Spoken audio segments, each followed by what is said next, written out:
Om Arunachala Ramana. Saudações, amada Sangha. Saudações. Este é o nosso vídeo do dia 20 e com grande alegria anunciamos que nós vamos ter uma semana especial de Mahashivaratri com vídeos sendo compartilhados ao longo da semana através aqui deste canal do YouTube, compartilhado em todas as redes do Shri Ramana Mandir.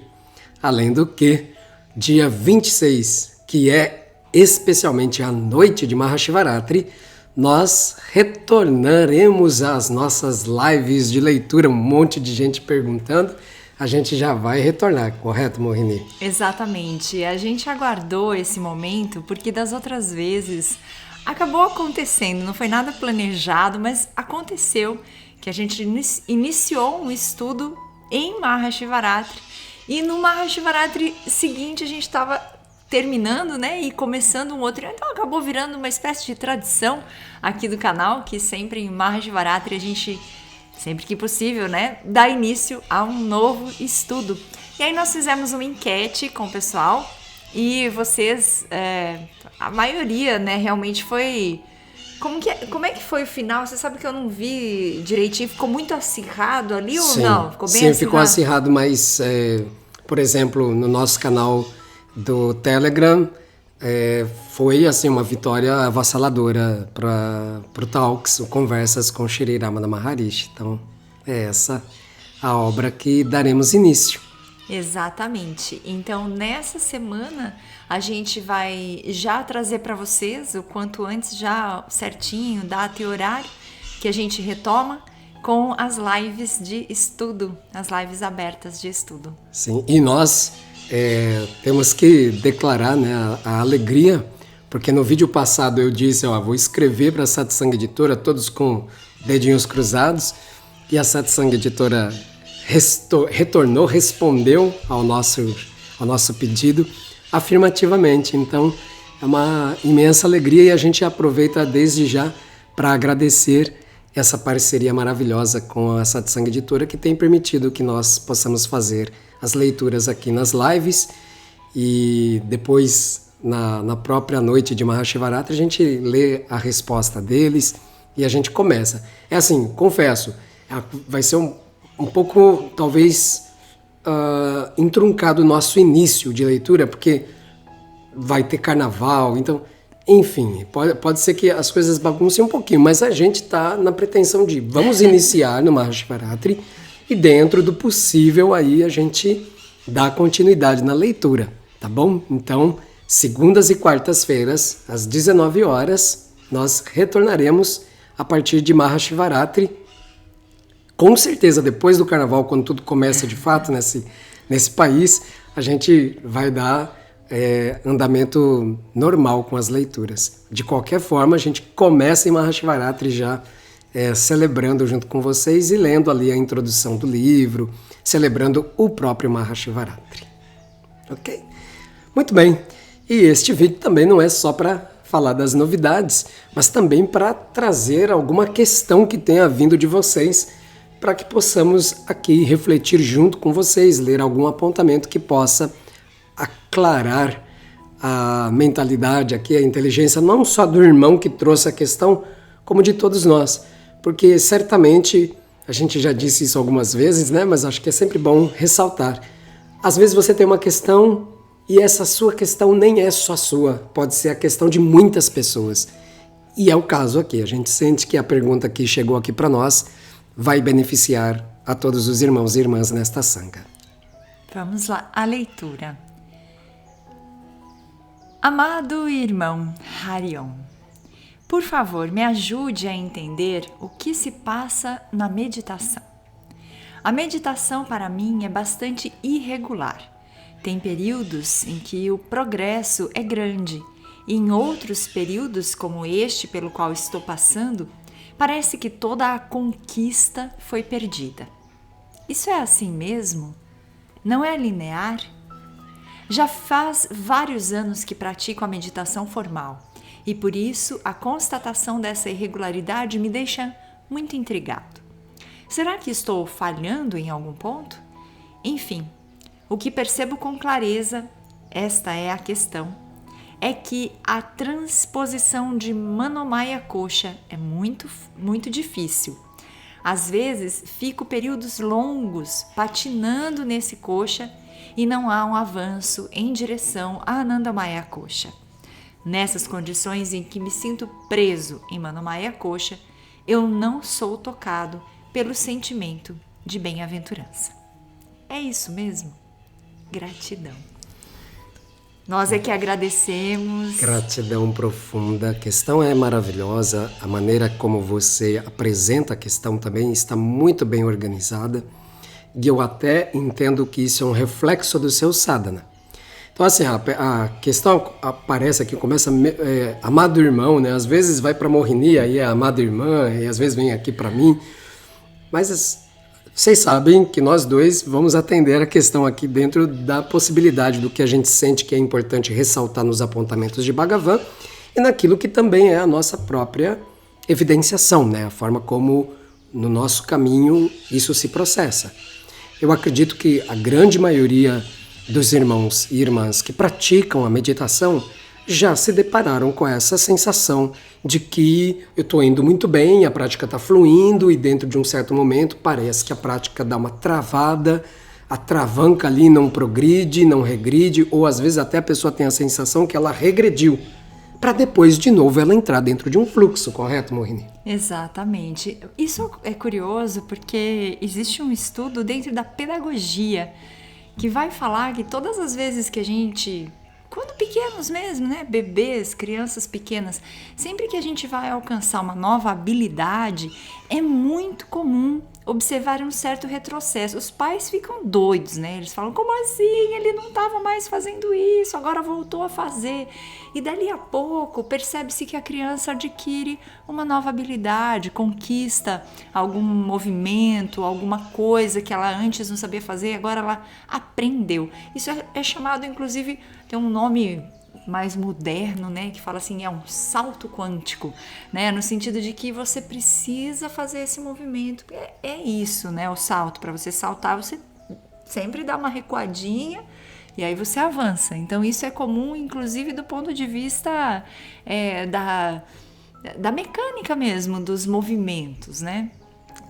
E acho que também tem um outro ponto que deve ser ressaltado agora, especificamente dentro do conhecimento védico, que é o seguinte: nós estamos dentro de uma condição sansárica. E na condição sansárica existem leis que predominam e que predominam umas diante das outras e que também podem predominar sobre a nossa própria mentalidade, a nossa própria subjetividade. E nós não podemos ignorar gunas. Então, geralmente, quando a pessoa fala eu estou progredindo, é porque ela está numa condição em que sattvas, a guna, o atributo da natureza, da harmonia, da inteligência, da clareza, da bondade, da tranquilidade, está em alta, está sobrepondo-se, né, sobressaindo-se às outras gunas. Quando, por outro lado, a pessoa identifica que ela está com a mente tolhida, um pouco lerda, ela tem muita sonolência durante a prática, a gente sabe que quem está predominando é tamas. E por outro lado também existe a agitação mental, as paixões, enfim, o processo irritadiço e mais dinâmico ou mesmo agitado. E aí nós vamos dizer que é Rajas quem está predominando. Então, estas oscilações que muitas vezes a Jiva, né, o Sadhaka, a sadhika, né, os praticantes da meditação, eles estão percebendo na prática, não tem nada a ver com a prática em si.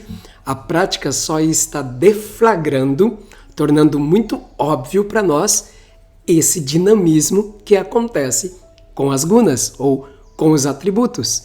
Então você também pode sorrir enquanto medita ao contemplar estas supostas oscilações que nada mais são do que a dinâmica natural das gunas que compõem esta natureza material. Então isso também não pode ser ignorado e inclusive Bhagavan apontou isso, né? Quando o devoto reclamou justamente dessas questões, Bhagavan disse, existe a operação das gunas. Quando o Sattva Gunas estiver predominando, aproveite para meditar mais intensamente. Então, não é exatamente o sinal de progresso, falta de progresso ou até de entropia na prática estas manifestações. O seu estado de bem-aventurança pode estar sendo afetado justamente porque você está considerando que avanço na prática significa estados sempre harmoniosos de mentalidade, com tranquilidade, calma, beleza, né? Aquela coisa linda, satívica. Aí passa sáttvas, vem rádias, vem tamas, e a pessoa diz, perdi tudo que eu tinha conquistado. Na verdade, você não conquistou nada. Você só está contemplando a dinâmica das gunas. Então esse é um fator que também deve ser considerado. Existe uma coisa que eu normalmente trago com uma certa frequência para a prática de meditação, quando estou facilitando, que é uma percepção de que aquilo que vai ali no campo mental, né, todas essas movimentações, em primeiro lugar, elas não dizem respeito a quem nós somos. Nós que praticamos o Atma Vichara, que somos devotos de Bhagavan, precisamos manter isso sempre, de forma muito, muito clara para nós. No entanto, a gente sabe que existe uma lila acontecendo, uma brincadeira, como se fosse um esconde-esconde. Então, o Atman decide se esconder dele mesmo, porque ele quer perceber a própria criação, perceber a si próprio, e aí a criação é uma forma dele perceber a si próprio. Mas ele é um bom jogador desse jogo, então ele vai se esconder muito bem. E esse que está se escondendo muito bem, que é o próprio Atman, mesclado, né, com essa aparência toda, com todas as nuances aí da manifestação, oscilando e etc., vai continuar oculto para poder o jogo acontecer. Então, assim, as oscilações mentais, os pensamentos, toda essa dinâmica que muitas vezes podem parecer como um retrocesso, na verdade, podem indicar exatamente o contrário. Pode indicar que uma vez que você está praticando bastante, o seu treinamento está ficando um pouco mais exigente, porque você já consegue muitas vezes ali em pouco tempo produzir aquele estado de quiescência mental. Então agora vamos trazer novos desafios para esse sadhaka, para essa sadhika, porque já está sentindo que já alcançou, de repente até bate assim um certo orgulhinho, uma coisa assim. Então a gente precisa de um treinador que vai chegar, né, com uma dinâmica bem exigente, pra gente olhar e falar, opa, peraí, não, calma, como é que é mesmo? Onde? Que é o que um bom treinador faz. Por vezes as pessoas, elas... Assim, eu vou dizer uma coisa muito sinceramente. Se Shiva aparecesse diante de nós, ou dentro de nós, porque ele é nós, né? Se ele aparece oferecendo a sua graça misericordiosa de liberação de uma só vez, a gente não suportaria. Então, Shiva também manifesta a sua graça através dessa oscilação que você acha inoportuna e que é a bondade dele em não te revelar tudo de uma só vez e não te, como a gente pode dizer, esgarçar a sua consciência de uma vez só. Então ele vai lá, devagarinho, sabe? A conta gotas, até porque o processo pode ser muito sofrido. Não necessariamente ele é só gozoso, ele também é sofrido. Então, nós podemos ficar absolutamente tranquilos e lembrar que, uma vez que os olhos de graça do Guru pousaram sobre nós, é certa a nossa vitória. E se você está recebendo os apontamentos do Guru, se o Guru apareceu na sua vida, e quantos de nós não podemos dizer quão extraordinário foi a chegada de Bhagavan na nossa vida, ok? Então, você não precisa ter dúvida de que Bhagavan está olhando para você. E ele prometeu que vai liberar a todos aqueles que se renderam a ele. Então, olha que beleza. A gente não precisa nem se preocupar com progresso estacionário, entropia, nenhum estado. Nós não precisamos estar preocupados. Por quê? Porque nós estamos já na mandíbula do Guru Tigre. né? Ele já pegou a gente, já foi. Agora, paulatinamente, vai acontecendo o processo purificatório para que a gente possa contemplar a beleza, a excelência, a verdade da plena realização que já é o nosso ser. Porque Morini estava falando da lila, não é? Mas veja, quando as Upanishads dizem, relatam o processo da criação, os rishis, os videntes poetas, afirmam que tudo o que existe hoje, um dia foi o Atman. Tudo isso era o Atman. Bom, era o Atman, não é mais? Não, veja bem. O Atman usou que matéria-prima para a criação? Porque se tudo era o Atman, não existia o Atman e a matéria-prima da criação. O Atman é a criação. Portanto, mesmo quando você acha que você está preso por identificações, etc., todas aquelas coisas que nós vamos chamar de kleshas, de obstáculos, mesmo elas são Shiva, mesmo elas são o Atman. De tal forma que é inescapável. Na verdade, tanto faz como está a sua meditação ou não. Você continua sendo a consciência, percebendo progresso, movimento estacionário ou entropia. Na verdade, é você, consciência, que está sempre contemplando isso e achando que isso significa uma coisa ou outra coisa. Pois muito bem, a problemática são vasanas. Os vasanas são os hábitos mentais, são os apavadas, as falsas atribuições feitas através de percepções de inferências equivocadas que nos fazem acreditar, inclusive, que existe uma coisa a ser chamada de progresso na meditação. Portanto, acho que é muito válido a gente escutar aqui, primeiro, Sadhuon. Fala, Sadhuon. Logo que começamos a praticar o voltar a nossa atenção para o nosso ser, o poder da nossa autoatenção será relativamente fraco. Portanto, seremos capazes de perceber o surgimento de qualquer vasana na forma de pensamentos, só depois de ela já nos ter arrastado. No entanto, com a prática, o poder de nossa autoatenção irá aumentar, e quanto mais ela aumentar, mais facilmente seremos capazes de reconhecer o momento exato em que qualquer vasana surgir como pensamento. Se a nossa autoatenção é firme, a nossa experiência nesse momento será a de que este pensamento surge apenas porque eu o conheço. Então, a nossa atenção irá se agarrar ao nosso ser, o eu, que está consciente do pensamento, e assim o pensamento irá desaparecer, sendo privado da atenção que ele precisa para sobreviver. Cada vez que nós privamos qualquer pensamento de nossa atenção, ao segurarmos firmemente a autoatenção, dessa forma, nós estamos enfraquecendo a vasana que lhe deu origem e fortalecendo o nosso amor e capacidade de segurar a autoatenção.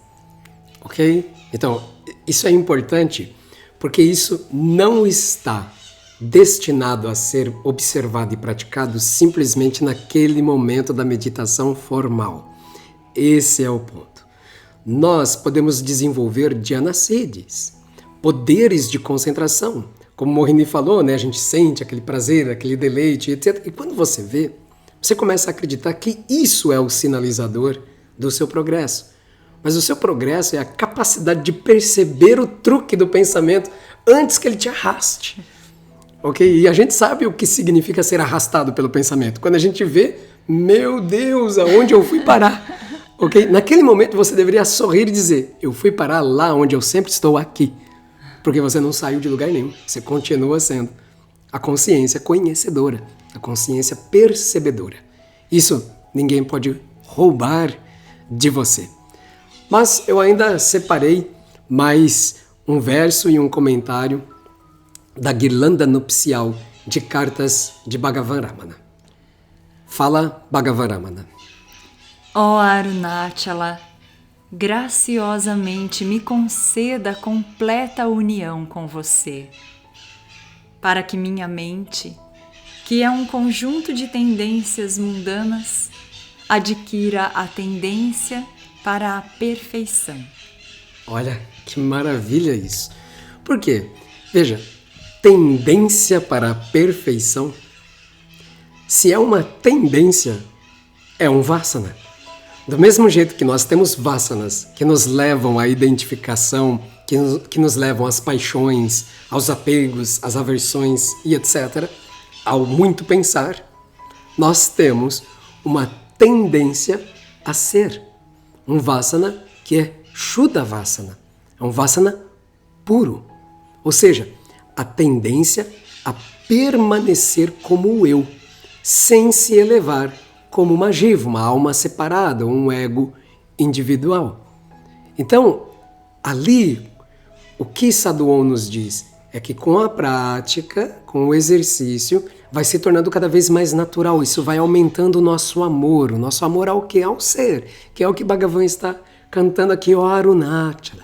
Me conceda com graça, porque pelo esforço eu não consigo, então tem que ser pela vossa graça. Graciosamente, me conceda a união completa contigo, para que minha mente, que não é outra coisa senão um conjunto de tendências mundanas, ou seja, de hábitos, adquira a tendência para a perfeição. Que essas vasanas sejam purificadas. E desta forma, a nossa contemplação será mais firme, mais forte.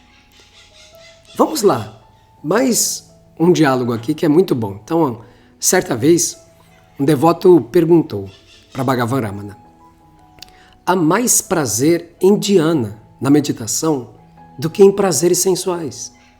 No entanto, a mente corre atrás do último e não procura o primeiro, ou seja, o prazer da contemplação. Por que é assim?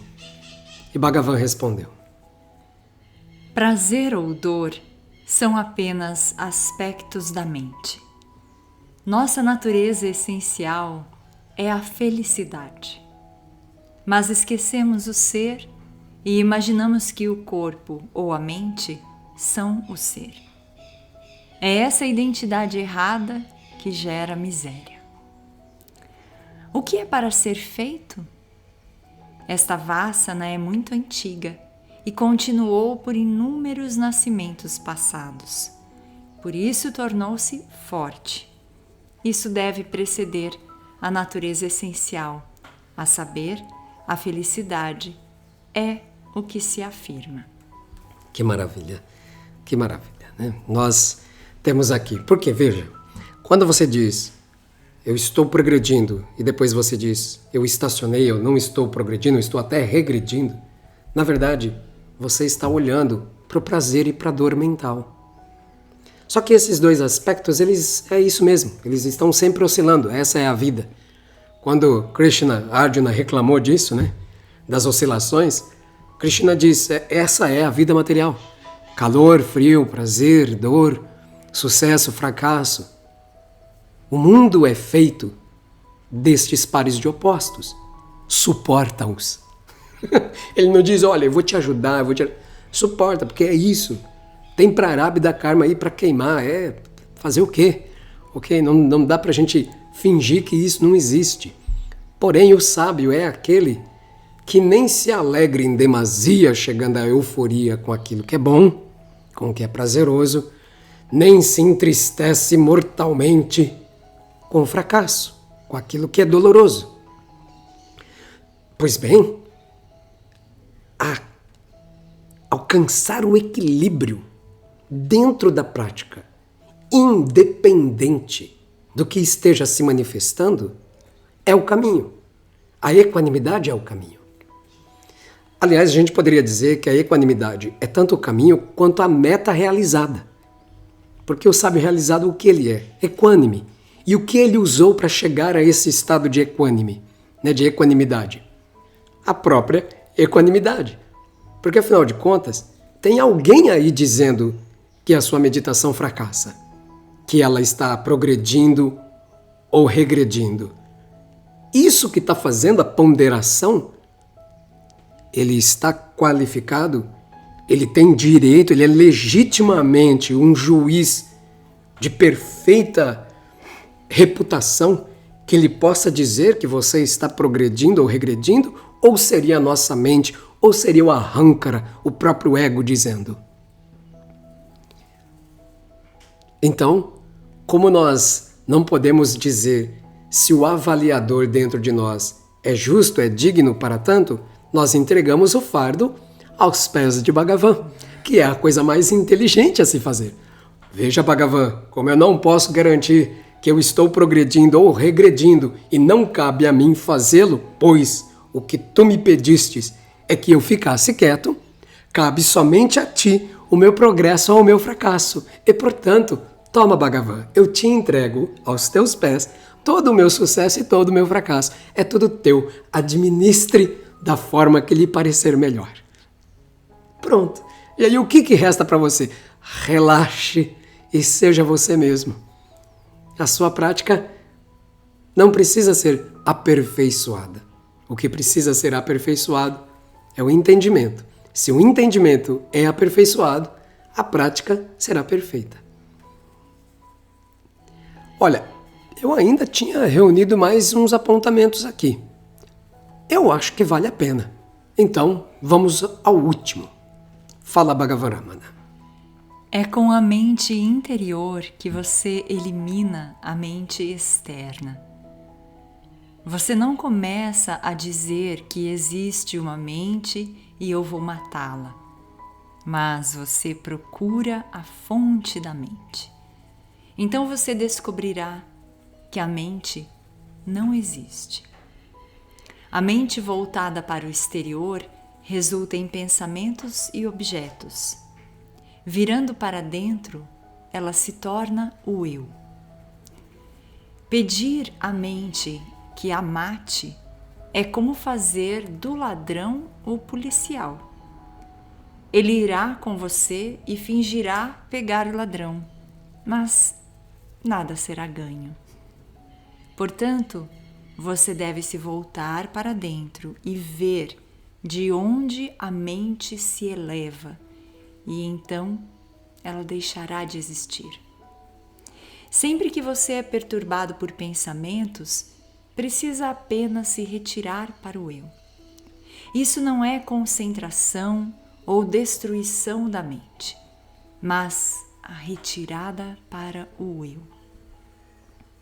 O grau de ausência de pensamentos é a medida do seu progresso em direção à autorrealização. Mas a autorrealização em si não admite progresso, é sempre a mesma. O eu permanece sempre em realização. Os obstáculos são os pensamentos.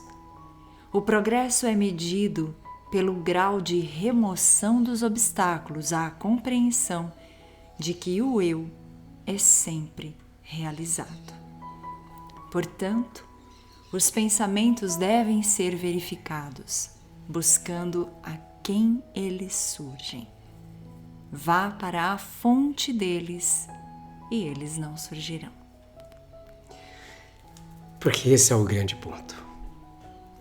Não dê crédito ao pensamento que diz que a sua meditação parou de progredir, porque esse é o pensamento que gera o obstáculo para o entendimento pleno de que você é o que você é. E não tem como você ser outra coisa que não você mesmo. Ó Atman, ó grande consciência conhecedora. Agradecemos imensamente a oportunidade de ler esses apontamentos e compartilhar um pouco aqui com vocês. Recordamos, vídeo do dia 20 é o momento em que nós agradecemos todos os irmãos e irmãs que têm feito a sua contribuição para este canal, para este seva, para este serviço espiritual. Há muitas formas de contribuir. Exatamente. Você que está assistindo esse vídeo agora, contribui se você Por exemplo, comenta aqui, se você dá o seu like, se você coloca um coraçãozinho, compartilha esse vídeo com outras pessoas, se inscreve no canal, ativa as notificações. Todas estas são formas de contribuir com esse serviço, porque assim essas mensagens, esses conhecimentos que são compartilhados aqui, eles vão se espalhando, vão sendo pulverizados e mais pessoas poderão ter acesso a isso tudo. Você também pode, assim como esse querido irmão trouxe, né, a questão, você pode trazer uma questão e de repente essa questão pode não ser só sua e fazer parte, né, acabar se transformando num vídeo como esse de hoje para poder trazer reflexões aí para outros irmãos e irmãs que estão na mesma jornada. Existe também a forma que é através do Dana. Aqui você pode acessar em todos os vídeos os dados da nossa chave Pix, caso você sinta no seu coração de fazer uma oferta dessa maneira, dentro daquilo que você sente que é nosso trabalho aqui, que não é um trabalho de mão única, né? É simplesmente uma troca, né? Não seria assim se vocês não estivessem aí comprometidos e realizando também essa parte, né? Que é a sua parte de contribuição em cada uma dessas formas de contribuir. Então, nós agradecemos imensamente e deixamos aqui para vocês a oportunidade de realizar, sim, o seu Dana também. Lembramos a todos que esse é um serviço que visa estar nas nossas prioridades de atividades. E quando vocês contribuem, a gente consegue sustentar isso. É isso. Agradecemos imensamente e que venha Mahashivaratri trazendo muitas bênçãos para os nossos sadhanas. Om Namo Bhagavate Shri Ramanaya. Om Namah Shivaya. Hari Om. Hari Om.